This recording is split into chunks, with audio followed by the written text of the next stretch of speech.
The Beaverton School District, along with many others, is dealing with substantial staffing shortages. Take transportation, for example. Is every administrator, every supervisor, every dispatcher and mechanic are actually, those who can, are running bus routes every day.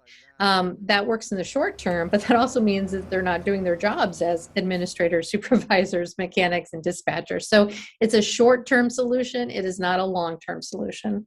That's why Shelley Bailey Shaw, spokesperson for the district, says they are offering a $500 incentive for people who choose to stay and new hires signing on to fill shortages in certain categories. We need people to fill full-time positions. Roles include bus drivers, nutrition services, custodians, paraeducators, school office assistants, and substitutes for those positions.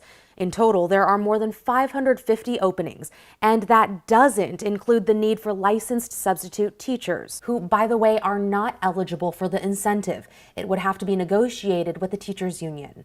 And, nationwide, there's a shortage of substitutes.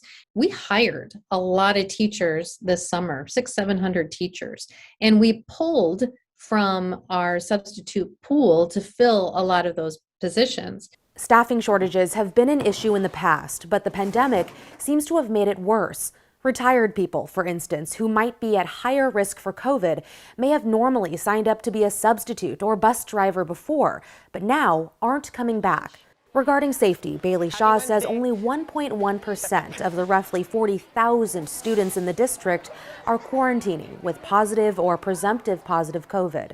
We have 4 staff members who are COVID positive or presumptive, and that's, in a workforce of 4,600. And if you're wondering whether the governor's vaccine mandate that went into effect this week impacted staffing numbers, Bailey Shaw says there were 7 full-time employees who did not comply with the mandate. 1 is a teacher. 8 others partially complied in that they received their first dose. Most of them are expected back on November 1st. All are on unpaid leave. Christine Pitawanich, KGW News.